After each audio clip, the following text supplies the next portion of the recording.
முக்கியமா பார்க்க வேண்டிய விஷயம் என்னன்னா, he has been constantly fighting a losing war அப்படிங்கிற மாதிரி தான் பார்க்குறோம். அது ஓபிஎஸ் அவர்களை பொறுத்தவரை.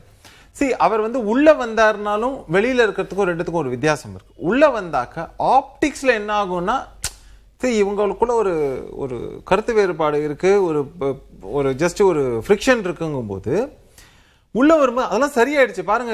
திரும்ப வந்து இபிஎஸ் வந்து அதை ஸ்ட்ரெங்தன் பண்ணிட்டாரு, பார்ட்டியை திரும்ப தன்னுடைய தலைமைக்கு கீழேன்னு கொண்டு வந்துட்டாருன்னு ஒரு ஆப்டிக்ஸ் இருந்தா அது ஒரு பர்செப்ஷன்ல ஒரு அதிக வாக்குகளை உங்களுக்கு திரும்ப உங்க பக்கம் திருப்புவதற்கான ஒரு வாய்ப்புகளை கொண்டு வந்து சேர்க்குதுங்கிறத பார்க்கணும். எலெக்ஷனை பொறுத்த வரைக்கும் பாதிக்கு மேல வந்து பர்செப்ஷன்ல தான் நீங்க வின் பண்றீங்களே வழியா ஃபீல்டு ஒர்க்குங்கிறது ஒரு ஹாஃப், பர்செப்ஷன்ங்கிறது இன்னொரு ஹாஃப். இப்போ இன்னும் ஒரு தேர்தலை கூட சந்திக்காத தாவேக்காவை வந்து நாங்க இவ்வளவு ஜெயிச்சிருவோம் இதெல்லாம் சொல்றது என்ன பர்செப்ஷன் வார். இதுக்கு முன்னாடி ஒரே ஒரு அப்படி இருக்க சொல்லக்கூடியவங்க அந்த நடுவில் நடந்த இடைத்தேர்தலில் ஒரு தேர்தலில் சந்திச்சு அவங்க வெற்றியை காமிச்சிருந்தாங்கன்னா அது நீங்க நம்பக்கூடியதா இருக்கும். ஒருவேளை ஜெயிச்சு அவங்க வந்து இடைத்தேர்தலில் போட்டி போட்டு 6% சீட்டு 5% வாங்கி இருந்தாங்கன்னா அங்கேயே வந்து எல்லாமே புஸ்வானமா போயிருக்கும். இவங்களுடைய நெகோசியேஷன் பவர்ங்கிறது போயிருக்குங்கிறதுனாலதான் நேரா சந்திக்கும் போது டைரக்டா இந்த தேர்தலை சந்திக்கலாங்கிற மாதிரியான ஒரு நிலைப்பாட்டை அவங்க எடுக்கிறாங்கிறத நீங்க கவனத்தில் வச்சுக்கணும். Holding the cards to the செஸ்ட்ங்கிற மாதிரி அந்த மாதிரி விஷயத்த.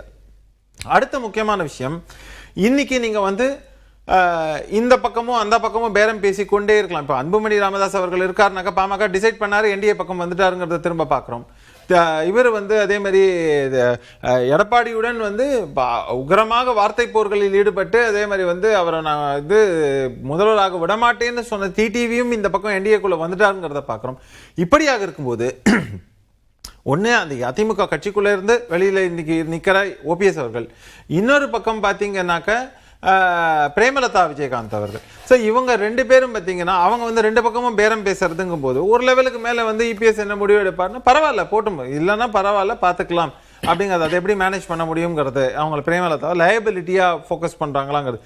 இன்னொரு விஷயம் பார்த்துங்க, தொடர்ந்து கூட்டணியிலும் இருந்திருக்கிறார், அப்புறம் வெளில போனார் விஜயகாந்த் அவர்கள்ங்கிறதெல்லாம் பார்க்குறோம். ஆனால் எந்த காலத்திலையும் திமுகவுடன் கைகோர்த்தவர்கள் இல்லைங்கிறத நீங்கள் ஞாபகம் வச்சுக்கணும். யாரு?